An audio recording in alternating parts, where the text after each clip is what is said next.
जय माँ समलेई मुई दीपा अपन समस्त के स्वागत करुचे मो नुआ ब्लॉग के इधर ब्लॉग टिके डेरी जाऊे जेनते कि टिके बिजी अच्छे मुई आज आउ इटा रामनवमी दिन ब्लॉग है। इटा बापा बो जाइथिले कटक आ कटक नो डॉक्टर के देखाबार लगे बापा जाऊन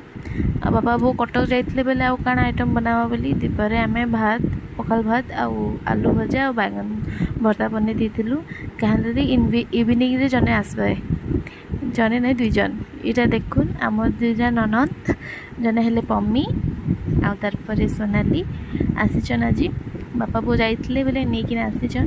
पम्मी झारसुगुड़ा नु रहसन और सोनाली इटा भुवनेश्वर नु इटा मो सान नंदन आउ इटा पम्मी मोर बड़ नंद है। इटा आमर से पाख घर गोटे झील अन पागली